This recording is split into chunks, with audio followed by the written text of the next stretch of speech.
참고로 저희는 내빈 소개 별도로 하지 않습니다. 여기 오신 분 모두가 내빈이시기 때문에 하지만 제 소개는 좀 하겠습니다. 네, 저는 진보정의당 부산시당의 당협시장을 맡고 있는 이병구라고 합니다. 바로 본 강연으로 들어가겠습니다. 따로 뭐 소개를 안 해도 될 것 같은데 요 근래에 모 청와대 대변인 덕분인지 갑자기 인터뷰가 쇄도하고 계시고 네. 참여정부 시절 노무현 대통령 재임 시절에 청와대 대변인을 하셨고요. 뭐 그때 많이들 회자됐죠. 노무현의 입 뭐 이렇게 하셨고 지금 진보정의당에서 최고위원을 맡고 계십니다. 전호선 최고위원을 모십니다.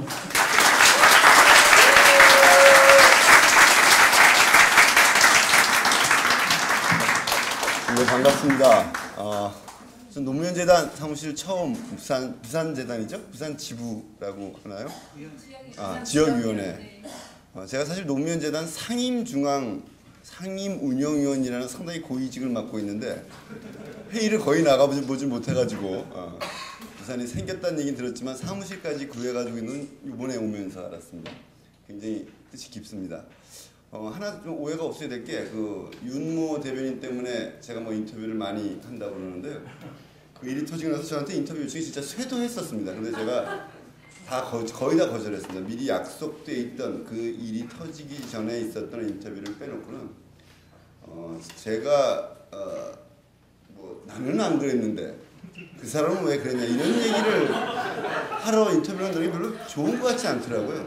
별로 노무현 답지 않다라는 생각이 들었습니다.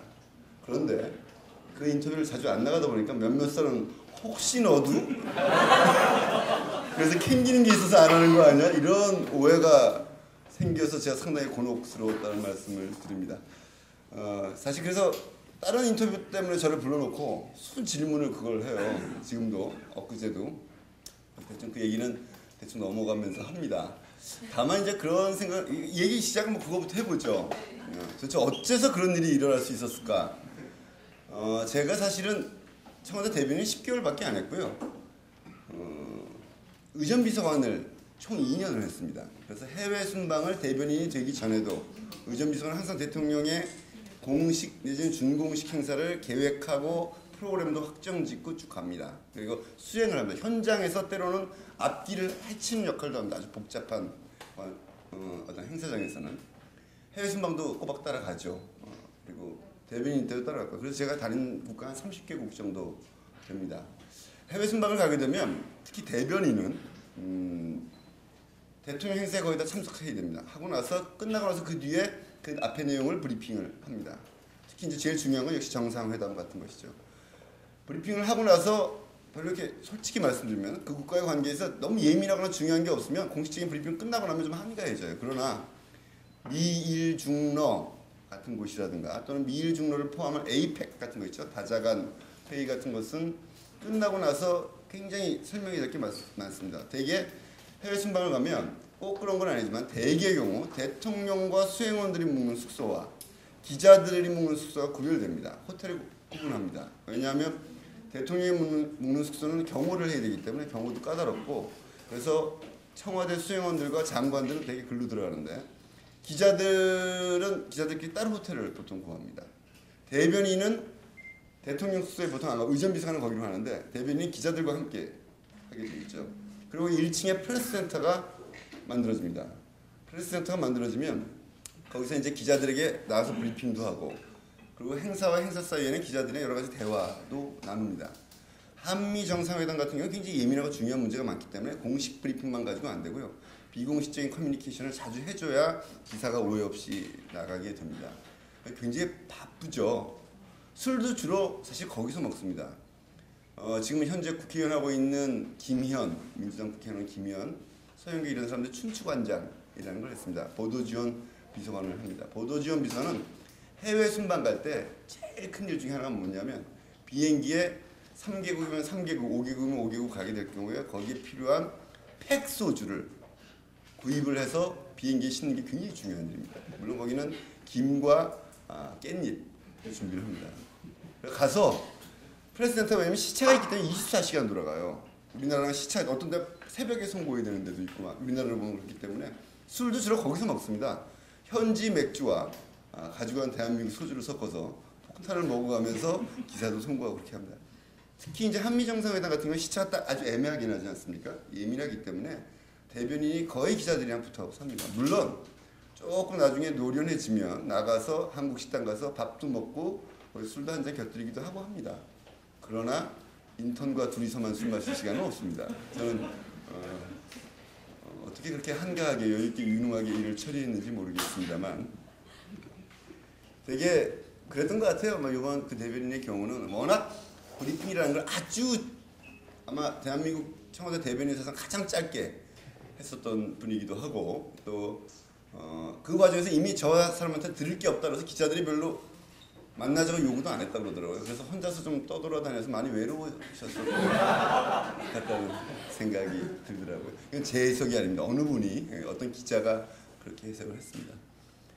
되게 이 자꾸 하면 안 되는데 해외 순방이 주제가 아닌데 그 해외 순방을 딱 가게 되면요 굉장히 많은 숫자 비행기 한 대를 통으로 갑니다. 대통령, 수행 비서관들, 청와대 장관들 5~6명 하고 기자들 한 100여 명 우리 ENG 분들도 계시죠. 카메라 기자님들까지 해가지고 120명 정도 갑니다. 비행기 한 대 다 타고 지금 이제 전용 전세기가 생겼죠. 우리는 그때 전세를 합니다. 칼이면 칼, 아시아나면 아시아나를 그대로 타고 가는데 딱 도착하면 쭉 호텔이나 숙소로 들어가면서 제일 먼저 하는 게 핸드폰을 나눠줍니다.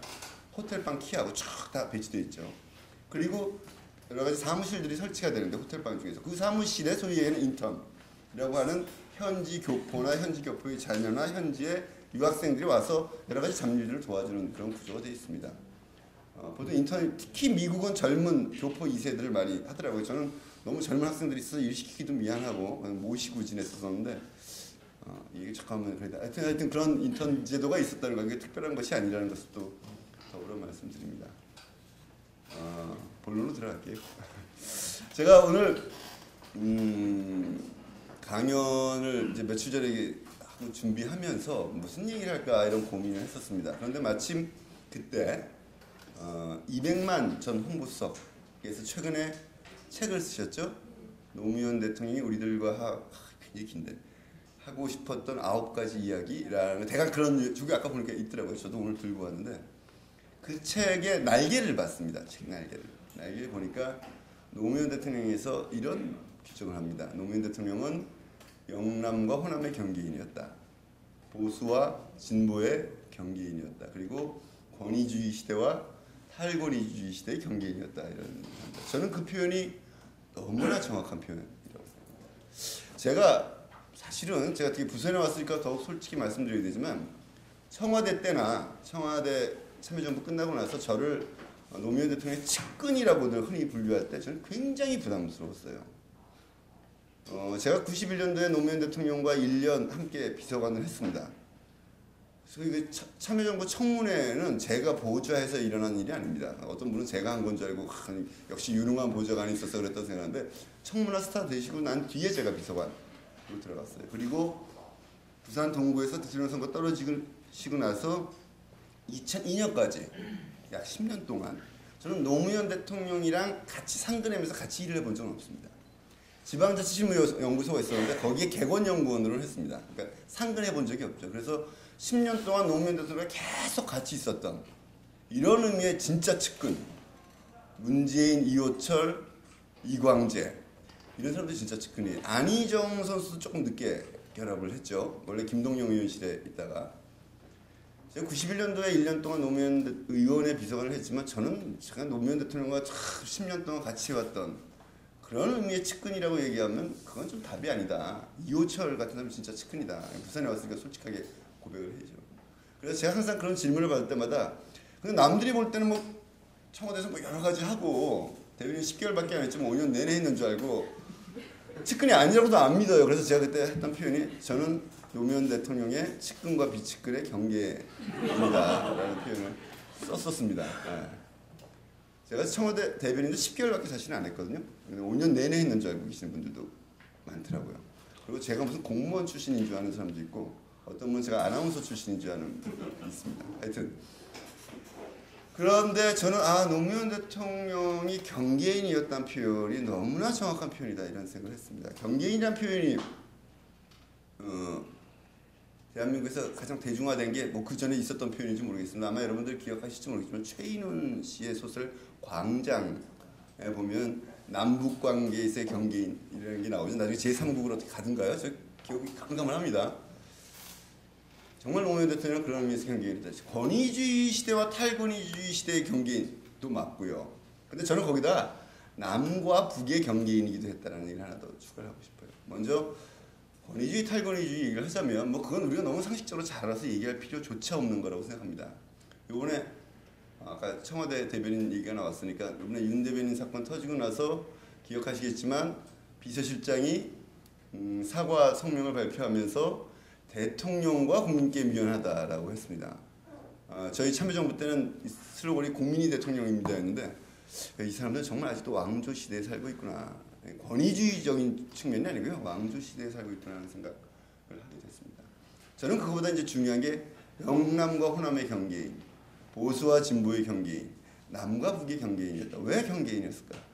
결론부터 얘기하면 끊임없이 도전하는 삶이었기 때문에 항상 경계에 있을 수밖에 없었다는 거예요. 어느 한편에 쉽게 서서 안주하지 않고 한쪽의 문제를 제기하면서 또 다른 쪽의 문제도 놓치지 않고 지나가고 쉽게 세를 얻어서 정치를 하려고 하지 않았던 이런 과정들이 일관되게 있었다. 그러나 그것은 굉장히 외로운 길이다. 제가 노무현 대통령과 유사한 점은 경계인이라는 거 하나밖에 없구나 뭐라는 생각이 저도 좀 요새 거의 진보정당의 경계의 정당입니다. 너무 깊은 뜻이라 이해를 잘 못하시는 모양. 그렇습니다. 지역 영남과 호남의 경계인이라는 얘기는 무슨 얘기인지 우리가 비교적 쉽게 이해가 갑니다. 노무현 대통령이 평생 정치개혁을 위해서 무엇을 위해서 했냐라면 대부분의 사람들은 지역주의 극복을 위해서 노력했다라고 얘기를 하죠. 지금은 지역주의 극복하겠다는 구호가 사라졌습니다. 그런 거 얘기하는 분 들어보셨어요? 하물며 문재인 후보도 여러 가지 의미 때문에 지난 대통령 선거 때 지역주의 문제가 뭐 중요한 문제라든지 이렇게 얘기하지 않았습니다. 노무현 대통령 5년 동안 정말 그랬습니다. 그죠? 지역주의와 맞서 싸운 정치인. 이게 아마 노무현 대통령을 가장 정확하게 개념 규정 짓는 제1번 볼 겁니다. 지역주의가 사라졌습니까? 라는 질문을 하게 됩니다. 저는 약해졌다고 생각합니다. 약해졌는데 역시 지역주의는 아직도 문제인 거죠. 왜냐하면 이 소선구제라는 제도는 지역주의가 아무리 약해져도 조금만 선동해서 극단적으로 각 지역에서 단 한 표씩만 더 얻으면 그 지역에서 특정 정당이 독점할 수 있는 구조가 선거제도에 있는 것입니다. 노무현 대통령이 어떻게 보면 가장 큰 패착, 역설적으로 그것은 바로 이 지역주의를 극복하기 위한 제안이었습니다. 여러분들 대연정을 기억하실 거예요. 대연정이라는 건 참 지금 봐도 저희 굉장히 말렸습니다. 그때 이호철, 부산 오니까 우리 이호철 선배를 잘 이렇게 모셔야 될 것 같아서 자꾸 얘기가 나오는데 문재인, 이호철 다 나가서 말렸습니다. 저도 측근과 비측근의 경계에 있지만 그래도 책임감을 느끼고 가서 이거는 아닙니다라고 말렸습니다. 일반적으로 얘기하는 것과 달리 대연정을 갑자기 제안한 건 아니에요. 제가 오면서 본 글에도 나오지만 2003년도 집권 직후에 노무현 대통령이 이런 제안을 합니다. 국회 연설에선가 국회에 가서였을 거예요. 특정 지역에서 특정 정당이 3분의 2 이상을 의석을 독점하지 않을 수 있도록 선거제도를 바꿔준다면 그 이후의 선거에서 당선되는 다수정당에게 내각 임명권을 넘기겠다. 실제로 이게 처음 한 얘기가 아닙니다. 대연정이라는 단어로 딱 표현된 건 아니죠. 그 전략이 옳았느냐? 이거는 저는 회의적입니다. 저도 반대했었었고. 그러나 그것 때문에 엄청난 특히 이제 바로 조금 전에 호남에서 난리가 났습니다. 호남에서 그때 노무현 지지도가 툭 떨어졌습니다. 그때 그 대연정이 그래도 이런 의미라고 옳지 않느냐라고 몇몇 사람들이 전북의 이광철 뭐 등들이 마이크 들고 연설하러 다니다가 돌에 맞을 뻔했습니다. 사실 그만큼 대연정이란 권력의 반 이상을 내주면서 바꾸려 했던 게 노무현 대통령이 바로 선거제도의 개혁이었고 선거제도의 개혁은 지역주의를 극복하자는 것이었습니다. 그런데 결국은 이루어지지 않았죠. 이런 과정, 그러니까 이게 하나의 예입니다만 노무현 대통령 뭐 아시죠? 영남에서는 영남 싸움으로 인정 안 하고 호남에서는 퀘스천 마크가 붙어 있었다. 물론 나중에 역시 호남분들이 전략적으로 밀어주셨지만 이 영남과 호남의 경계에서 지역주의를 극복하려면 무지애를 쓰고 지역주의를 극복하려다 보니까 거꾸로 호남에서도 공격받고 그런 일이 있었는데 실제로 상당히 많은 당시 호남, 전남, 광주, 전북의 정치인들이 여러 가지 이유가 있습니다. 좀 이따 말씀드릴 대북송금, 대연정 또는 이거는 좀 글쎄요 어떻게 인사에 있어의 호남 차별 이런 얘기를 쭉 퍼뜨렸었습니다. 실제로 그게 강하게 남아 있어서 그것이 지금 이 시점에서 꼭 그것만은 아니지만 지금 이 시점에서 안철수와 문재인을 놓고 볼 때 문재인 후보의 지지가 계속 안철수보다 밀리는 여러 가지 요소 중에 하나가 그때 그렇게 형성된 호남 지역 일부 정치인들이 선동한 노무현 대통령에 대한 왜곡된 홍보와 관계가 있습니다. 영남은 말로 할 것도 없고요. 어떻든 노무현 대통령은 끊임없이 그것을 도전하려고 했습니다. 그러나 지금 저는 그런 생각이 들어요. 그때 그 숙제를 지금 똑같이 지역주의 철폐 이렇게 나올 일은 아니지만 노무현 대통령이 지역주의를 극복하기 위해서 얼마나 애를 썼는가, 선거 제도를 극복하기 위해서 얼마나 애를 썼는가에 대해서 우리가 많이 잊어버리고 있는 것 아닌가 하는 생각. 더 나아가서 노무현 대통령은 단지 지역주의를 극복하자는 데 머무는 것이 아니고 핵심적인 것은 국민에게 지지받는 만큼의 의석수를 갖도록 하는 것이 민주주의의 기본이라고 생각합니다. 그걸 위해서 권력의 반도 포기할 생각을 했던 겁니다. 권력을 오늘 제가 어디 인터뷰를 했는데 타자를 잘못 썼는데 권력을 생산하는 시스템 자체가 민주적인 것이 가장 기본이다. 모든 것이 기본이다. 그것이 그 결과로 보수 정권이 되든 진보 정권이 되든 이 대목에서 기존의 전통적인 진보 정당의 이해와 요구가 딱 맞는 거죠. 지역주의가 걷어져야 정책 중심으로 그 다음에 진보 정당 10% 지지를 받으면 10% 의사를 갖게 돼야 이것이 국민들의 의사가 민주적으로 반영되는 국가 운영, 의회 운영이 될 수 있다는 겁니다. 그걸 위해서 정권 권력 발을 내놓겠다라고 했던 노무현 대통령의 문제의식. 저는 이것을 우리가 다시 한번 되짚어봐야 될 생각을 합니다. 또 노무현 대통령은 그 얘기부터 하죠. 남과 북의 경계에 있었다고 생각합니다. 그 첫 번째 출발에 이것도 역시 노무현 대통령이 호남에서 점수를 많이 잃게 되는 이유 중에 대북송금 문제인데 기억하시죠? 대북송금이 김대중 대통령 시절에 국정원 이렇게 뭐 현대 돈 해서 국정에 일종의 남북 정상회담을 위한 거라고 볼 수 있지만 남북 관계를 개선하기 위한 저희 대통령의 통수권 차원에서의 비상한 조치였다고 봅니다. 평화를 얻기 위한. 그거는 다 양해가 될 수 있는 일이었죠.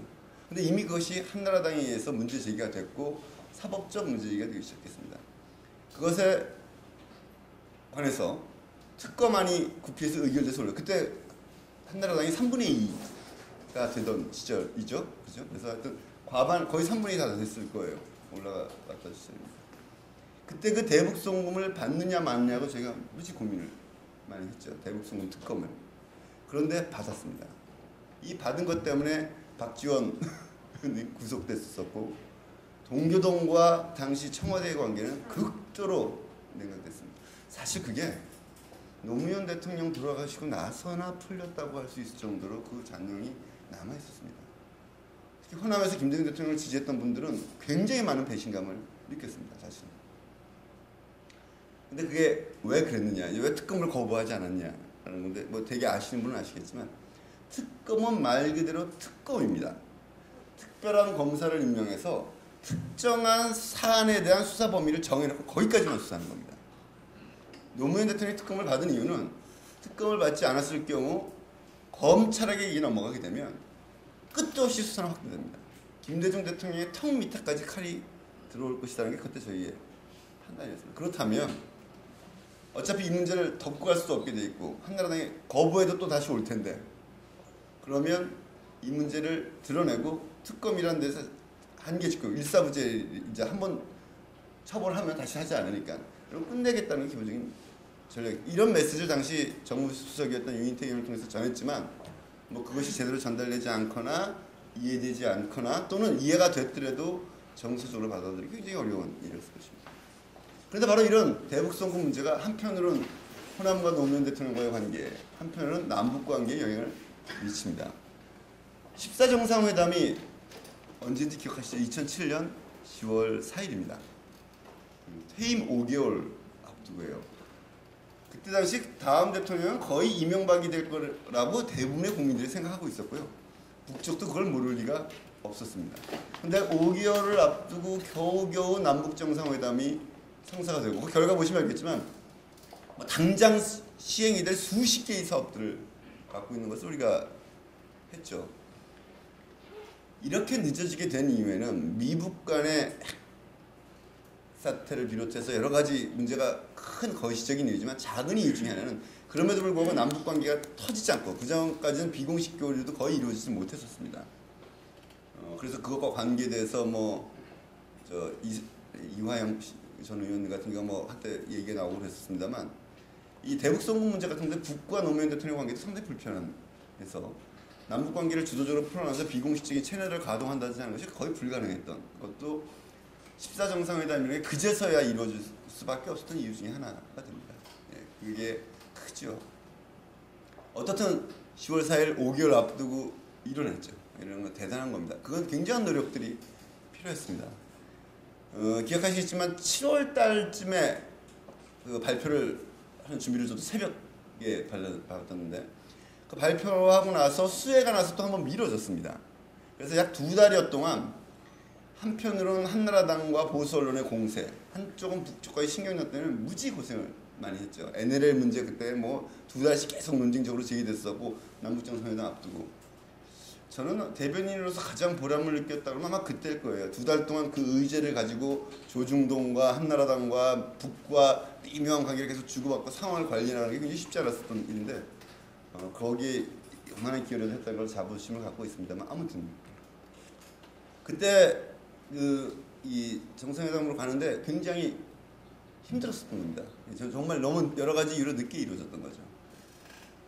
좀 다른 얘기인데요. 여러분들 되게 아시지만 북쪽에 아리랑이라고 아세요? 민요 아리랑 말고 북의 집체극이죠. 5만 내지 10만이 5일 경기장에서 합니다. 혹시 아마 동영상이 유튜브에 있을 거예요. 여기 보신 분도 옛날에 민주노동당 하시던 분들 여기 계실 수 있을 텐데 그는 방북해서 많이 보셨었죠. 민주노총 하셔서 보고 저도 봤습니다. 일단 무시무시하게 감동적입니다. 무시무시한 감동입니다. 5만 내지 10만이 단 한 치 오차도 없이 서커스와 매스게임과 이 집단체조가 결합된 장장 2시간 가까이 2시간 할 걸요. 기네스북에 올라 있습니다. 멋지면서 섬찟합니다. 우리 남쪽의 일반적 정세에 의하면. 그리고 그 내용에 당연히 북의 세제 찬양 이런 게 들어있습니다. 김대중 대통령 가셨을 땐 이걸 보고 말고 하는 문제가 제기되지 않았었습니다. 저희한테 그걸 관람해 달라는 제안이 왔습니다. 고민하다가 받기로 했습니다. 대신 몇 가지 좀 빼라. 너무 노골적인 반미, 노골적인 이 남한 정부에 대한 비판 이런 거 좀 빼달라서 몇 개 뺐어요. 그들로서는 굉장히 과감하게 뺐습니다. 그럼에도 불구하고 매우 불편한 내용이죠. 그날 비가 축축 내리는데 10월 2일인가 3일이었겠죠. 비가 축축 내리는데 곧 가야 됩니다. 아리랑 공연을 보러. 논쟁이 벌어졌어요. 대통령 내외 계시고 저도 있고 안보 쪽 보좌관들 다 있고 통일관계 쪽 보좌관 이재정 장관도 계시고 저걸 끝나고 나면 보통 기립 박수를 쳐야 되는데 그걸 해야 되느냐 말느냐가 논쟁이 붙었습니다. 내용은 어떻든 전체적인 내용은 그들이 매우 애를 썼지만 우리 남쪽의 일반적인 국민의 정서는 받아들이기 어려운 내용이죠. 그래서 그때 외교안보 쪽 수석들이 외교안보 통일쪽 수석 참모들이 제안한 내용들이 뭐였냐면 앉아 계시죠였습니다. 앉아 계시죠. 처음에 노무현 대통령이 그건 말도 안 된다. 그 사람들 어떻든 내가 와서 나를 위해서 10만 그때 5만이었는지 10만인지 최대 10만까지 공연합니다. 공연을 했는데 그에 대한 감사의 표시를 안 한다는 건 말이 안 돼. 난 일어나서 박수 치겠다. 그러니까 당신들은 서 있든지 앉아있든지 마음대로 하시오. 하고 정리가 안 되고 들어갔어요. 정리가 안 되고 들어갔는데 쭉 들어갔는데 앉아있으면서 이거 중간에 어떻게 해야지 끝에 어떻게 해야지 주석단이라고 합니다. 그 5일 경기에 쭉 주석단 그러니까 주요한 손님들이 앉는 자리죠. 이렇게 쭉 앉아서 대통령 내외에서 쭉 저는 약간 말진이니까 저 끝에 앉아있고 그러는데 행사 딱 끝나니까 정말 그 5만인지 10만인지 기억이 안 납니다. 모든 사람의 눈치가 앞에 쭉 있는 사람들까지 딱 뒤를 돌아보면서 주석단의 노무현 대통령 내외를 쳐다보는 거예요. 저는 그 눈빛을 지금도 잊을 수가 없는데 그때 노무현 대통령은 딱 일어서 박수 칩니다. 권양수 여사님은 앉아 계셨습니다. 나머지 사람들은 서서 박수를 안 쳤습니다. 대개 이렇게 칩니다. 한주면 친 사람도 통일부 장관은 치셨던가 이준영 장관은 그러실 거예요. 그거 끝나고 나서 이제 권양수 여사님이 나오면서 하신 말씀이 있어요. 이제 큰일 났다 우리는. 당신은 남쪽에 가면 돌을 맞을 거고 난 여기서 북쪽에 남아있으면 돌을 맞을 거다. 우리 부부가 어디로 가야 하냐 라는 말씀을 이게 어딘가 누가 써놨더라고요. 옛날 우리 노무현 대통령 자료 중에 어느 한 구석에 있습니다. 남북 관계에서도 참 어려운 대북송금이란 김대중 대통령 때의 성과의 하나의 부산물을 어떻게 할까지 우리가 안고 시작했고 그 부담을 갖고 큰 거시적인 미북 관계 북핵 사태, 2차 북핵 사태 뭐 이런 것들 때문에 노무현 대통령 집권할 때 북폭론이 나왔었던 때입니다. 그때 미국 정부가 북한을 때리겠다라고 핵시설인들 영변을 때리겠다라고 했던 상태에서 저희 정권이 출범을 했어요. 그걸 갖다가 그 호전적인 부시를 달래가면서 부시랑 싸워가면서 겨우 끌고 가서 나중에 됐지만 그런 과정을 통해서 남북관계를 풀어내는 너무 힘들었습니다. 그것에 비해서 10월 4일 날 나온 성과는 굉장한 것이었죠. 너무 많아서 여러분들 못 외울 겁니다. 여러분들이 기껏해야 아는 게 아마 서해 평화협력지대 정도 기억하실 거예요. 굉장히 많은 내용. 북과 남이 북한 전역에서 협력할 수 있는 사업들을 당장 시작할 수 있는 내용을 거의 담고 있습니다. 그걸 준비하기 굉장히 여러 가지 노력을 했는데요. 그 중에 하나가 노무현 대통령이 참 재밌게 이 보고서가 있었어요. 북에 제안할 사업 한 3, 40가지 되는 보고서가 이만큼 있었죠. 노무현 대통령이 제가 이제 그 준비 회의에 참여했었는데 이런 아주 굉장히 특색 있는 지시랍니다. 이 내용을 북의 김정일 위원장의 입장에 서서 표현과 내용을 다 다시 만들어라. 우리식 표현과 우리식 언어를 가지고 얘기하면 오해도 생길 것이다. 그래서 이걸 다 김정일 위원장이 본다라고 생각하고 다 내용을 표현과 내용을 바꾸고 자료를 보충합니다. 수십 개 들고 갑니다. 그리고 제가 그 모자기에 써있는데 금빛 모자기에 딱 써가지고 두 세트인가를 복사했을 거예요. 그래서 그게 김정일 위원장에게 첫날 도착하자마자 전달이 됩니다. 그걸 김정일 위원장이 직접 읽어봤는지 안 읽어봤는지 모르지만 그런 노력들이 다음날 오전까지 기억나시죠? 2월 3일 오전까지 전혀 안 풀렸었어요. 10월 3일 오전까지.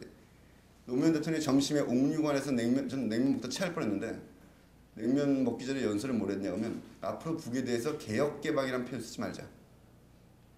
그걸 굉장히 김정일 위원장이 북쪽에서 싫어하는 거였죠. 그 얘기를 딱 하고 나서 냉면 먹고 딱 들어가서 오후서부터 그 수십 가지의 살이 다 타결된 겁니다. 줄줄이 거의 준비한 게 100%. 하여튼 4년 동안 쌓였던 그 어려움을 그 2달 동안의 노력 이런 노력을 통해서 굉장히 많은 것들을 복원을 해냈죠. 5개월밖에 안 남았기 때문에 그 실행될 수는 없었습니다. 그러나 14 공동선언들은 이미 남북관계의 청사진 그 자체이기 때문에 박근혜 정부가 잘해야 될 텐데요. 남북관계만 좋아진다면 금방 살아날 수 있는 살아있는 생생한 계획이 될 것이다. 그런데 그것으로 가는 동안 너무 힘들었습니다. 정말 북쪽에서도 이 참여정부에 대한 신뢰가 전혀 형성되지 않고 형성되는 상당한 시간이 걸리고 그걸 나중에 복구하기 위해서 이제 그런 노력까지 했었다는 생각이 듭니다. 그래서 권양수 여사님은 북쪽에서 돌 맞고 노무현 대통령은 남쪽에서 돌 맞을 것 같은 그런 상황들을 감내해가면서 대북송금을 받을 수밖에 없었고 또 북과 또 협력해가는 이런 어려운 길, 경계선언의 경계를 계속 걸어가셨다고 생각합니다. 이 대목에서 사실 저는 하나 드리고 싶은 얘기가 있어요. 남북관계 문제가 나왔으니까 이 부분이 별로 강조되지 않는 것인데 노무현 대통령 대개 정부와 대통령들은 자기 나름대로의 통일안을 갖고 있죠. 그렇습니다. 뭐 이름이 뭐 비슷비슷해요. 뭐 연방제안도 있고 한반도 공동 뭐 하여튼 뭐 이런 것도 있고 노무현 대통령의 통일 방안을 혹시 기억하십니까? 뭐라고 이름 전두환도 있었습니다. 노태우도 있었습니다. 김대중 대통령 여러분들 잘 아시죠? YS도 있었고요. 노무현 대통령은 통일 방안을 제시한 적이 없습니다. 보통의 대통령들은 선거에 나가기 공약으로서 되고 나서 멋있는 무슨 이름이 네이밍이 된 이름이 붙여진 통일 방안을 제기합니다. 노무현 대통령이 퇴임을 하고 나서 14일주년 때 처음 봉화로 내려가셨다 올라오셔서 서울의 힐튼 호텔에서 14일주년 기념 강연을 합니다. 제가 오늘 그 강연 내용을 요약한 걸 오면서 다시 읽어봤는데 이게 이제 기존의 제야의 통일운동적 관점에서 볼 때는 좀 의아스러운, 언뜻 보면 김대중 대통령님의 통일과도 좀 충돌이라기보다 다른 것 같은 얘기입니다. 노무현 대통령은 결론을 얘기하는 겁니다. 통일이 우선이 아니라 평화를 우선으로 하자라는 큰 패러다임의 전환을 제기합니다.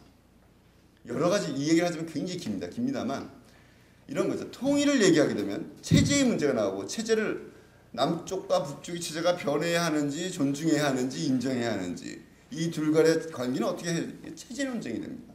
갈등이 발생하게 됩니다. 그리고 통일론이 세게 나가게 되면 통일을 위해서 때로는 폭력적 수단까지는 아니라도 평화가 위협받는 것도 감수해야 되지 않냐라는 생각까지 나올 수 있는 겁니다. 노무현 대통령은 일부러 통일론을 제기하지 않았습니다. 통일이 궁극적인 목적이지만 평화도, 그러니까 전략도, 수단도, 목적도 평화로 설정할 때만에 진짜 남북 간의 화해가 가지고 통일도 가능해질 것이다라는 것이 노무현 대통령의 굉장히 새로운 구상입니다. 저는 이것이 갖고 있는 의미가 굉장히 커서 공감을 하고, 지금 이미 남북 간의 유엔에서 두 개의 국가를 인정받고 난 뒤로 벌써 이게 언제죠? 상당한 기간이 흐르고, 지금의 전쟁을 겪거나 전쟁 겪은 세대, 어머니로부터 전쟁을 겪었던 얘기를 들었던 세대인 저희들이 아닌 지금의 20, 30대에게는 모든 통일은 좋다. 옛날에 문익환 목사님이 쓰셨던 시 중에 있습니다. 이런 건 아닐 것이다. 통일로 가기 위해서 오히려 우선과 평화라는 것을 강조하고, 이것이 전략적 수단이 되어야 된다는 새로운 통일을 지금, 이거는 한때 이게 논란이 되기도 해요. 우익의 입장에서건 좌익의 입장에서는 평화를 강조하면 분단을 고착화시키는 거 아니라는 논란이 70년대, 80년대까지 있어 왔습니다. 지금 이제 그런 얘기하는 사람도 별로 없습니다만은, 제가 드리는 말씀은 통일 문제에 있어서 노무현 대통령은 굉장히 다른 패러다임을 제시했고, 그거 이제 그때 강연의 제목이 대북관계의 근본적 전환이 필요하다는 겁니다. 저는 노무현 재단 홈페이지 아마 있을 겁니다. 여러분들 꼭 한번 그걸 읽어보시기를 권해드리고 싶습니다. 그것도 어떻든 통일 만세하는 쪽이나 이런 쪽과 다릅니다. 그러나 어쩌면 지금 남한에 있는 우리 국민들의 정서에 가장 맞는 전략일 수도 있고, 현실적으로 가장 맞는 전략일 수도 있다고 생각합니다. 저는 그걸 우리 외교안보팀들이 옛날에 이걸 좀 잘 발전시켜 나갔으면 좋겠다는 생각을 하게 되는데, 한번 꼬박꼬박 읽어보시면 될 것 같아요. 그렇습니다. 노무현 대통령은 남과 북 사이에서도 이렇게 경계인으로서 참 불편했습니다. 근데 하나하나가 저의 경우는 일어서서 있었습니다. 이도 저도 아니게 일어서서 박수 안 치고 어떻게 좀 피해 나가 보려고 그랬었습니다만, 그렇게 어렵게 14선언도 이뤄낼 수 있었죠. 노무현 대통령은 보수와 진보의 경계인이기도 했다고 생각이 듭니다. 그 하면 딱 떠오르는 표현이 있죠. 좌파 신자유주의. 그때 이게 한때 논란이 됐습니다. 지금 저희 당의 대표였던 노회찬 대표가 좌파 신자유주의가 어딨냐, 노무현 대통령이 공부 좀 하셔야 되겠다, 이런 얘기 있습니다. 그랬더니 유시민 또 전 국민정당 대표가 노회찬은 경기고등학교 나왔다고 상고밖에 안 나온 노무현을 우습게 보는 거냐, 서로 둘이서 한번 치고 같은 당하게 될 줄은 몰랐을 거예요. 두 분 얘기가 다 틀립니다. 그러니까 좌파 신자유주의는 노무현 대통령이 저한테 하겠다, 다른 사람들한테 얘기하는 걸 들었지만 일종의 야유였습니다. 보수 쪽에서는 좌파라고 부르고 진보 쪽에서는 신자유주의라고 부른 것에 대한 일종의 항의성 야유 같은 것이었죠. 그런데 이것이 진짜 진지한 제의인 줄 알고 일부 학계에서는 이게 무슨 뜻이냐, 그럼 우파 신자유주의는 뭐냐라는 진지한 고민을 하셨던 분들도 있다고 합니다. 야유입니다. 야유지만 의미가 있는 야유였다고 생각합니다. 결론부터 말씀드리면 노무현 대통령은 크게 보면 보수와 진보로 따지면 진보죠. 저는 그렇게 생각합니다. 좌파 신자유주의와 더불어서 이제 같이 나왔던 표현, 아주 누가 만들었는지 모르겠어요. 정말 명카피인데 왼쪽 깜빡이를 켜고 오른쪽으로 갔다라는. 저는 참여정부를 비판한 카피 중에 최고의 카피라고 생각합니다. 누군지 몰라도 상을 드려야 될 정도로 탁 와닿는, 일단 저도 탁 캥기는, 참여정부에 몸담았던 선을 캥길 수 있는 그런 문제 제기였다고 저도 생각을 하죠. 그 얘기를 하시면 깁니다. 여러 가지 있었죠. 노무현 대통령의 좌파 신자유주의의 모습이 제일 쟁점적인 한미 FTA 때문이죠. 근데 저는 이런 생각을 합니다. 이건 뭐 많은 논란이 있을 수 있겠죠. 신자유주의가 무엇이냐에 대한 개념이 굉장히 다를 수 있지만, 신자유주의와 또 관련되어 있지만 개방경제 체제가 예를 들면 다 신자유주의다, 이건 아닌 것 같아요. 신자유주의의 본질적인 개념은 대략 두세 가지 정도의 특징입니다. 하나는 시장 만능, 그죠? 두 번째는 작은 정부, 국가의 역할을 축소하는 것. 세 번째는 그거 용어는 감세, 세금을 줄이는 것. 이게 신자유주의의 핵심입니다. 그리고 물론 이것이 FTA 같은 것과 연관되어 있을 수 있다고 보지만 FTA가 곧 신자유주의다. 이건 아니라고 봅니다. 그럼 노무현 대통령은 신자유주의였느냐? 복지 예산 엄청 늘렸죠. 참여정부는 큰 정부론이었습니다. 아주 크게 얘기하면 미국의 민주당처럼 큰 정부론 내지는 뭐라고 그러더라고요. 그러니까 큰 정부라고 그러면 혼나니까 표현을 뭐라고 했었는데 무슨 효율적인 정부, 일할 수 있는 정부 뭐 이런 대충 둘러댔지만 아무튼 작은 정부가 옳은 것이 아니다. 정부는 국가가 정당한 역할을 사회를 정의롭게 하기 위해서 역할을 해야 되고 그런 국가가 필요하고 그리고 복지 문제를 하면 증세해야 된다라는 얘기를 못 가져왔는데 증세 얘기를 못했습니다. 노무현 대통령이 기껏해 한 얘기가 뭐냐면 증세 얘기를 꺼내보지도 못하고 노무현 대통령 그때 표현이 뭐야? 박살났다 이런 표현을 학부모 무슨 모임 같은 데 가서 박살났다는 거친 표현을 쓰셔서 대변인이었던 제가 또 깜짝 놀랐는데 증세를 주장하지도 못했지만 증세 얘기를 우회적으로 간접적으로 하셨습니다. 이제 이런 것들이 나타난 것이 이제 복지 예산의 대폭적인 증대 우리가 잘 알지만 잘 모르고 있는 2030 비전 2030 같은 거죠. 복지 예산이 굉장히 대폭적으로 늘었습니다. 참여정부 때. 숫자 전 못 외웁니다. 여러분들은 되게 아실 거예요. 근데 예를 들면 이 복지 예산을 늘리는 것도요. 노무현 대통령은 물론 나중에 그렇게 후회를 하셨습니다. 그때 그냥 또 여러 가지 따지고 있는데 확 올려버릴 걸. 더 올려버릴 걸. 이런 후회를 하셨죠. 저는 그게 꼭 맞다고 생각하지 않아요. 복지 예산이라는 예산 혹시 여기 공무원들 계시거나 뭐 그러면 회사도 마찬가지입니다. 작은 단체도 마찬가지입니다. 예산은 예산 점증주의라는 게 있습니다. 작년도 예산이 있으면요. 그 예산을 왕창 손대서 뜯어 고치는 건 거의 불가능합니다. 기존의 예산 중에 계속되는 게 있고 있던 예산 없애는 게 어렵기 때문에 기껏해야 하물며 구청장도 마찬가지예요. 저 예산이 100이 있으면 한 10% 정도 가지고 약간 항목 조정을 하지 어떤 거에 10% 쓰던 걸 20% 쓴다든지 20% 쓰는 걸 10% 줄이다든지 이건 굉장히 어려운 일입니다. 그렇게 쉽게 될 수 있는 일이 아니에요. 몇백조를 다루는 대한민국 국가 예산을 함부로 할 수 없고 그렇게 되면 부서 하나가 없어지고 사라지고 막 이러는 문제가 생깁니다. 그런데 노무현 대통령이 이것을 위해서 두 가지 작업을 합니다. 얼마 전에 박근혜 대통령도 그걸 했더라고요. 재정전략회의라는 걸 합니다. 노무현 대통령이요. 거기서 주무시지는 않지만 1박 2일 동안 중앙공무원연수원에서 주례했습니다. 그 과천에. 장관들 다 모아놓고 5년짜리 예산계획과 1년짜리 예산계획을 같이 토론하면서 세웁니다. 그러니까 그때 그해 예산 짜가지고 온 거 가지고 대통령이 조정하는 게 아니라 큰 비전을 세워놓고 5년 뒤까지 예를 들면 복지 예산이 이렇게 늘어야 되는데 지금 우리가 어떻게 할 것인가 올해 예산을 어떻게 반영하자는 걸 서로 주장을 각 장관들이 경제장관 쪽은 복지 예산 줄이자고 보통 그러잖아요. 사회 쪽 장관들은 늘리자고 그럽니다. 그럼 그걸 그 자리에서 조정하고 토론 1박 2일 동안 토론합니다. 5월달에 그걸 잡으면 그 틀을 가지고 부처가 예산안 만들어서 9월달에 국회에 제출되는 재정전략회의라는 걸 처음 합니다. 물론 거기에 큰 길잡이게 된 게 좀 뒤에 말씀드린 비전 2030 같은 것이 큰 비전 2030년까지 비전을 세워놓고 하는 거죠. 또 뭐가 있냐면 옛날에 예산들은 그러니까 아까 지금 예산들은 가능하면 하나하나씩 디테일한 걸 따지다 보면 절대 다 모아놓고 보면 변화가 별로 없어요. 1%를 변화시키기도 어려워요. 예산을 1%를 좌지우지하기도. 그래서 이런 방식을 도입합니다. 탑다운 방식 위에서 아래로. 자 복지 예산은 일단 이걸로 하자. 토론을 통해서 정합니다. 정하고 나머지를 세부 항목들을 조정해 나갑니다. 이래야 그나마 복지 예산을 속도감 있게 늘려나갈 수 있게 되는 거예요. 이런 국가 운영의 시스템의 변화 같은 것들이 있었기 때문에 그나마 올라간 거지. 진짜 앉아가지고 자 올해는 작년 18% 올해는 21%를 합시다. 20일 딱 20일이라는 숫자를 쓴다고 이게 되는 게 아닙니다. 그런 노무현 대통령이 이런 분이 평가가 잘 못 되는 거예요. 왜 복지 예산이 늘었는가에 대해서 이러한 국가 운영과 재정 시스템의 변화 같은 것들을 했기 때문에 가능한 겁니다. 그건 굉장히 지루합니다. 저같이 가서 저는 의전 비서관 시절 때는 가서 뒤에서 막 졸고 있으면 복지 예산이 한 2, 3% 늘어나가 있고 뭐 그랬었던 것인데 그렇게 그런 시스템의 변화를 통해서 복지 예산을 늘려나가는 노력 같은 것들을 합니다. 그러면서 이게 큰 방향이 잡힌 게 소위 비전 2030이라는 것이죠. 비전 2030은 이런 겁니다. 2030년까지 대한민국을 OECD 평균 수준의 복지국가를 만들자. 그러기 위해서 이러이러한 사업을 하고 1단계에서부터 2030년까지 어떻게 올려나가자. 그러기 위해서 재정을 어떻게 투입하고 재정을 어떻게 준비해 나가자. 비용이 이만큼 드는데 그때까지 조세 거칠 건 이거밖에 안 되니까 이 나머지 부분은 어떻게 할 것이냐. 이 문제에 대한 전략을 세워나가자.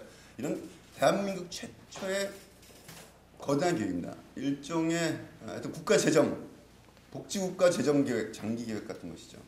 이걸 만드는 게 여러분들 잘 아시는 어떤 사건으로 유명했던 우리 변양균 통영 출신이시죠. 변양균 실장님이 상당히 유능한 공무원이셨습니다. 그래서 그걸 공무원이 주도합니다. 무슨 시민단체가 주도하는 게 아니고 학자가 주도하는 게 아니고 공무원들 내부에서 그런 것들을 이끌어나가는 것이죠.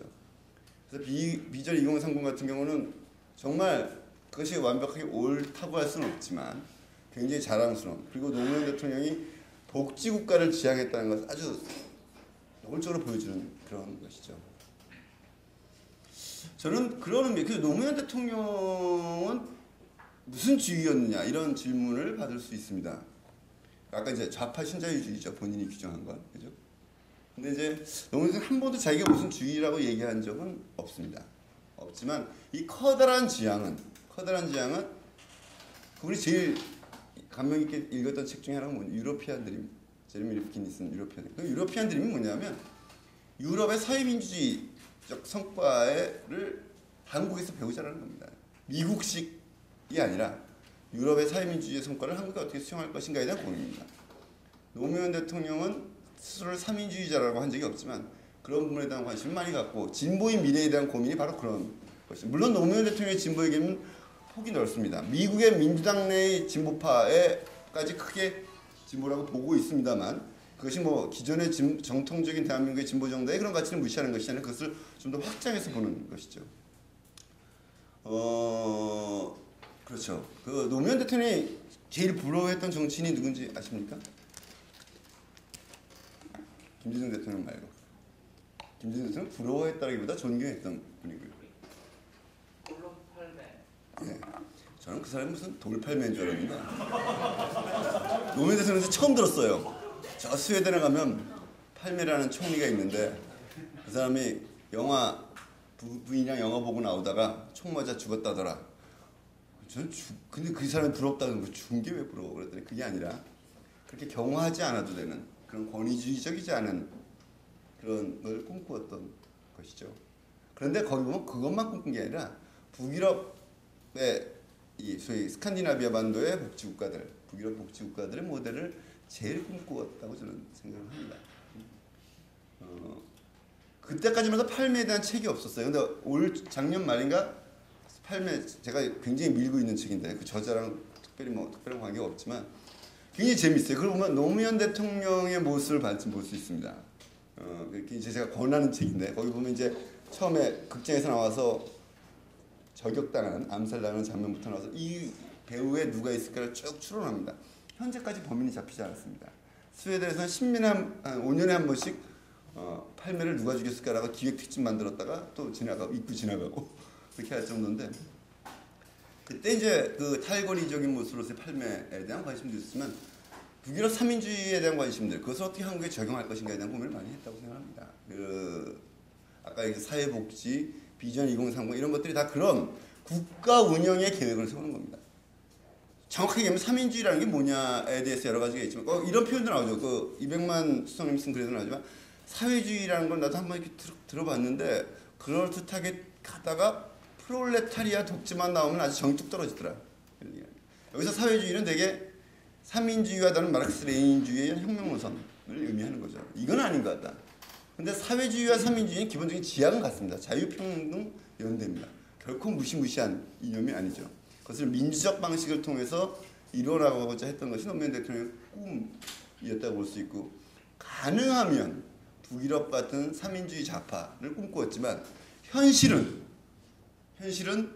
독일이나 영국의 슈레더나 블레어 같은 아까 말했던 신자유주의와 맞서면서 부딪혔던 그런 과정들이었다고 봅니다. 신자유주의에 굴복했느냐? 저는 이제 아까 신자유주의의 핵심이 뭐냐는 말씀을 드렸습니다만 이런 거 있다고 생각합니다. 좌측 깜빡 이제 그 얘기인데요. 좌측 깜빡이를 켜고 우회전했다. 길이 너무 오른쪽으로 있다 꺾어져 있었어요. 그죠? 핸들을 왼쪽으로 돌리려고 팔 힘이 당겨서 왼쪽으로 못 돌리. 이게 파워 스티어링이 아니라서 대한민국 자동차는 왼쪽으로 돌리기 어렵고 때로는 길이 거칠어서 핸들을 놓치면 오른쪽으로 돌아가기도 합니다. 가운데 장애물이 있어서 왼쪽으로 돌아갈까 오른쪽으로 돌아갈까 하면 오른쪽으로 돌아가는 게 더 나을 수도 있다고 판단했던 적도 있습니다. 오른쪽 길이 더 좋아 보이기도 했었던 것도 있습니다. 한미 FTA 문제에 대해서는 그렇습니다. 저 진보정의당 하면서 혼 많이 나는데 한미 FTA 문제에 대해서 지금 돌이켜보면 그때 당시 뭐 투자자 국가 소송 제도 같은 것들에 대해서는 지금 생각하면 정확하게 보고받고 파악하지 못했다는 생각이 듭니다. 그럼 문제점 FTA를 한 것이 신자유주의다. 저는 그렇게 생각하지 않습니다. 그러나 그런 요소들을 우리가 제대로 파악하지 못한 것도 있고 도전적으로 접근한 문제였지만 그러나 노무현 대통령은 무슨 법인세 1% 내릴 수밖에 없었던 정권 초기 사정을 한 번 있었습니다. 전체적으로 감세를 추진하지 않았고 국가 역할을 확대하려고 했고 복지를 확대하려고 했습니다. 저는 그 일관된 방향에서 이탈한 적이 한 번도 없다라고 생각합니다. 일부에서는 사회투자국가론이라고 그러죠. 뭐 블레어나 이런 것 중에 쪽 경향이 강하지 않았냐. 그래서 사회투자국가론은 결국엔 삼인주의 우적 경영이 원래 신자유주의랑 타협한 거다. 그런데 제가 보기엔 그거는 좀 잘못된 이해라고 봅니다. 사회복지론과 사회투자론은 비슷하면서 다른데 사회복지론은 소득보장을 보편적으로 많이 해주자. 이게 기본이라면 사회투자론은 그게 아니라 보완해주는 게 아니라 다시 적응해서 일할 수 있는 곳 쪽에 투자를 많이 하자. 그래서 교육과 뭐 훈련과 이런 데 훨씬 더 많은 예산을 투자하는 관점에 서 있죠. 실제로 신자유주의 물길을 걷을 때 유럽의 삼인주의가 기존의 사회복지를 유지하면서 사회투자론적 경향을 붙이던가 약간 후퇴하면서 사회투자론적인 정책을 결합하긴 했습니다. 그것이 그 나름도 일리가 있습니다. 그러나 노무현 대통령 때 몇 가지 거기서 좋은 아이디어를 빌려왔지만 사회복지 자체가 너무나 현저하게 유럽과 비교할 수 없었기 때문에 사회투자라는 표현을 가끔 쓰긴 했지만 기존의 사회복지론을 뒤로 미루고 보편적 사회복지 지향을 미루고 사회투자 정책을 펼쳤다. 이렇게 볼 수는 없다고 봅니다. 되게 그런 면에서 사회복지를 강화하는 일관된 노선 위에 서 있었고 그러나 그 과정에서 때로는 타협도 하고 때로는 노무현 대통령 혼자서 맞짱도 뜨고 때로는 깨지기도 하고 그랬던 거라고 봅니다. 유럽에서도 신자유주의의 광풍이 휩쓸 때 스웨덴이 잘 버텼습니다. 제일 큰 조슈. 스웨덴이 버틴 이유는 뭐냐면 그 나라의 정치 경제적 역량입니다. 노동조합 조직률이 70~80%가 되고 삼민주의 정책들이 수십 년 동안 쌓여서 기반을 갖고 있고 이 경제체제 자체가 새로운 구조 변화의 시기에 오더라도 그에 맞게 능력과 직업 개발을 해서 다시 재배치할 수 있는 능력을 갖췄기 때문에 견뎌낸 거죠. 그것이 상대적으로 부족했던 것은 많이 굴복했던 거. 대한민국은 삼민주의를 내세운다고 하는 게 실제로 수행할 수 있는 사회경제적 기반 같은 것은 무지 취약한 노무현 대통령이 꿈꿨지만 결국은 그것에 혼자서 견디고 어떤 때 제가 이런 노무현 대통령식 표현입니다. 맞짱도 뜨고 깨지기도 하고 어떤 깡으로 관철도 시키고 노인 기초 노인 요양 기초 그런 이름이 생겼네. 예. 뭐 보험 이런 거 같은 경우는 사실 복지의 맨 마지막 단계 복지 선진국에서 마지막 단계 수행하는 것을 굉장히 당겨서 저희들이 실행한 것입니다. 아무튼 저는 그래서 노무현 대통령은 삼민주의 좌파를 꿈꿨으나 신자유주의와 맞짱 뜨면서 삼민주의 우파에 머물 수밖에 없었던 것이다. 저는 이렇게 생각을 합니다. 그러나 노무현 대통령은 한 번도 삼민주의자라고 얘기한 적이 없습니다. 당연히 대통령에 대해서 무슨 주의자라고 얘기하는 것은 바람직하지 않을 수도 있겠죠. 그러나 그것만이 아닌 여러 가지 전략적 사고와 판단들이 있었다고 봅니다. 잠깐 우리 진보정의당 얘기로 돌아가면 우리 특히 부산 진보정의당 당원들께서는 당명을 3인당으로 바꾸자 이런 주장을 하시는데 저는 뭐 그럴 수 있다고 봅니다. 다만 이거 굉장히 전략적인 판단이다. 이 질문을 하면 몇몇 분들이 저한테 좀 더 센 반론의 문제제기를 할 것 같긴 하지만 아무튼 저는 3인당은 다른 당명과는 3인당이라는 당명을 대한민국 어떤 정당에 채택한다면 이 당명은 굉장히 격이 다른 당명입니다. 여러 가지 이름 중에 하나가 아닙니다. 그것은 이미 3인당이라는 유럽에도 실제하고 뭐 북한과 중국 같은 사회주의에서 거꾸로 온 것을 뺀 나머지 뭐 베네수엘라는 좀 약간 예외적이라고 볼 수 있겠지만 그런 국가들의 어떤 지향을 담는 역사적이고 국제적이고 정치적인 실체입니다. 그래서 그 이름을 어떤 당이 정하게 된다면 굉장히 큰 변화가 있는 것이죠. 그만큼 거기 국제 조직도 있습니다. 연대에 가입하고요. 뭐 이런 건데 저는 그런 것들이 제대로 서야 노동운동도 이념이 없는 노동운동, 이익을 위한 노동운동이 아니라 이념이 있는 노동운동, 국가 비전과 이런 것들을 가지려면 민주노총도 이념 없는 노동운동의 문제점이 있었다고 합니다. 여기서 이념은 그러니까 배타적이고 독선적인 그런 이념이 아니라 큰 방향, 합리적인 국가 운영의 방향과 거기서 노동 문제와 노동자들이 어떻게 할 것인가, 노동운동을 어떻게 할 것인가, 이런 큰 틀 속에서 자기 위치가 규정되어지는 그런 비전들을 만들어 나가야 된다고 보는데, 아무튼 그런 것들이 그런 면에서 삼인주의적이라고 이름 붙일 수 있는, 노무현 대통령 삼인주의자 이렇게 단정할 필요는 없습니다. 그런 문제의식, 아까 복지의 확대, 2030의 문제, 이런 문제를 수용해 나가는 전망들은 우리가 계속 연구해 나갈 필요가 있지만, 그것을 차용하는 당명이 되는 것은 좀 별개의 문제다. 거기에 깔려있는 문제, 의식, 지향, 이런 거죠. 아까 제가 말씀드렸지만 정치개혁, 지역주의 얘기하면서, 그 다음에 평화로운 한반도, 그리고 복지국가. 이제 오늘의 결론에 대한 말씀을 드리는 겁니다. 이런 것들을 지향하는 것이 노무현의 뜻이었고, 이런 어떤 정치단체든 뭐 정치 당명을 정하든 정치 노선을 정할 때 이런 것들을 구체적으로 내세우는 방법이 훨씬 더 좋을 수도 있다. 이런 것들을 우리가 판단해 볼 필요가 있다라는 생각을 하는 겁니다. 저는 그걸 다 열어놓고 여러분들이 보시길 바라고요. 그래서 노무현 대통령이 꿈꾼 나라를, 그러나 결론을 얘기하면 무슨 주의라고 이름 붙이는 것은 바람직하지 않습니다. 여러분들 되게 생각하듯이 사람 사는 세상 이라는 거죠. 그런데 저는 이런 생각을 합니다. 작년에 그냥 문재인 후보의 공약 또는 뭐 진보정당의 공약 이런 것이 아니라 이제 우리가 친노 이런 추상적인 우리의 정서적으로는 사람 사는 세상으로 보는 게 좋지만, 이제 우리는 그것이 진보정당이건 친노건 또는 뭐 민주당이건 중장기적인 국가 운영의 비전을 내세울 수 있어야 됩니다. 어떤 사회를 10년 뒤에 30년 뒤에 만들겠다고 할 것인지는 큰 그림을 이제 내놓는 정치 세력이 있습니다. 대한민국에서 아직도 정치 세력이 그런 세력이 없었습니다. 노무현 대통령은 미안하지만 정권 잡고 공무원 시켜서 그걸 만들었습니다. 공무원과 교수들 시켜가지고. 그때 만들었던 국가 비전을 우리가 소화하고 있느냐, 그것이 응축되고 소화되고 더 업그레이드돼서 문재인 후보가 재기했느냐, 거기까지는 좀 아직 아니었던 것 같다. 우리가 앞으로 5년 국민들에게 우리나라의 국민들, 서민들, 농민들, 노동자들, 빈민들, 직장인들, 청년들에게 어떤 국가 비전을, 손에 잡히는 국가 비전을 제시할 수 있을 것인가에 대해서 아직 이제 노무현의 유산을 가지고 다시 시작해야 되는 것 아니냐라는 생각합니다. 제가 오늘 아침에 인터뷰 때 그런 얘기를 했는데, 동화를 볼 때 작년까지는 그래도 마음은 아프지만, 작년 3주년이요. 마음은 아프지만 노무현의 뜻을 이루는 게 꼭 정권 교체는 아니지만 작년 12월에 정권을 교체할 수 있다는 희망을 가졌기 때문에 뭐 괜찮았어요. 근데 이제 결국엔 저는 이제 내일 여러분들 갔다 오신 분도 있고 내일 봉화를 가는데, 저는 올해 1월 달에 1일 날 못 갔습니다. 대선에서 이제 실패하고 나서 갈 생각하니까 뭐 마음이 불편해요. 우리들 내부에 어떤 분들은 복수한다는 표현을 쓰신 분도 있고 뭐 그런 게 있었습니다만, 어떤 그거에 일단 뭐 대선에서 정권 교체에 실패하게 됨으로 해서 좀 많이 우리가 맥이 빠지고 우리들의 한계들을 다시 되돌아보는 그런 것이 되었다고 생각합니다. 이제 저는 다시 5년을 설계할 수밖에 없다.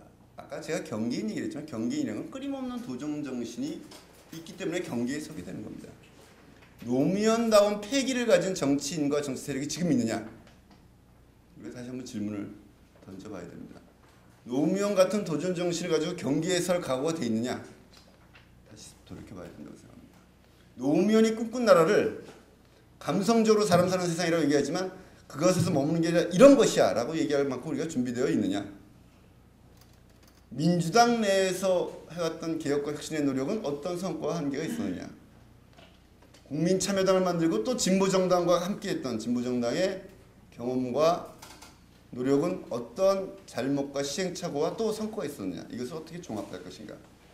이제 이런 얘기를 내일 5월 23일 이후는 다시 시작해야 된다고 생각합니다. 아직 저는 그런 비전을 제기하는 분을 아직 보지 못했고요. 그렇게 패기 있어 보이는 분도 없습니다. 저를 포함해서. 예를 들면 이런 겁니다. 오늘 노무현 재단에 왔으니까 전 이사장님, 문재인 의원님께도 제가 드리는 말씀이 있다면 좋은 대통령 보셨습니다. 근데 지금은 이제는 좋은 대통령 후보였었던 것은 아무 의미가 없습니다. 정치 혁신의 리더가 돼 주셔야 됩니다.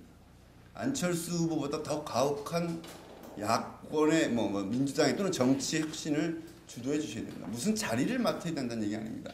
자리를 맡지 않아도 충분히 그렇게 하실 수 있습니다. 여기 왔습니다. 진보정의당도 마찬가지입니다. 저는 마지막 혁신의 기회라고 생각합니다. 진보정의당이 이번에 아주 작은 정당입니다.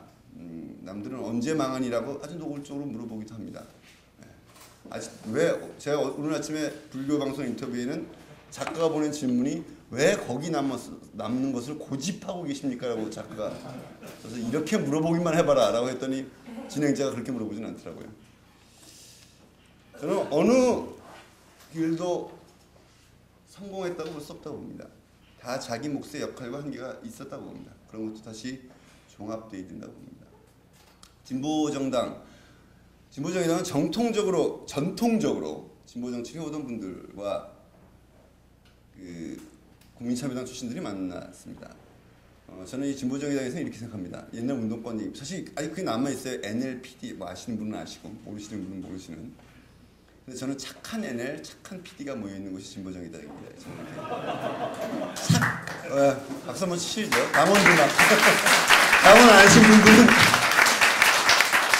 제가 작년에 결국에 부끄럽고 죄송하지만 그리고 통합진보당의 실험은 일단은 실패했지만 그 지향은 옳은 것이었다고 생각합니다. 그때 국민참여당을 하면서 당원들이 문화적으로 정서적으로 서로 거리가 굉장히 먼 이를 설득할 때 이렇게 얘기를 했습니다. 사회민주주의와 사회자유주의, 진보자유주의라고 해서 사회자유주의라는 조류가 있습니다. 유럽에도. 근데 그 흐름은 항상 이 자유자가 붙은 사람들은 이 조직적으로 뭉치는 게 약해요.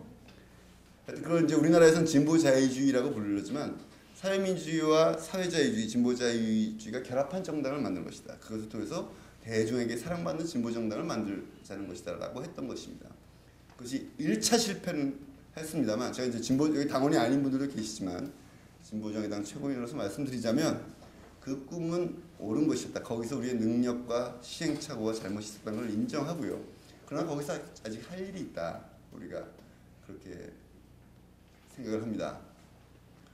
저는 정말 이제 마지막 혁신의 기회라고 생각합니다. 착한 NL, 착한 PD, 착한 진보자유주의자들이 모여서 착하다는 건 좀 무능하다는 얘기랑도 통할 수도 있는데요.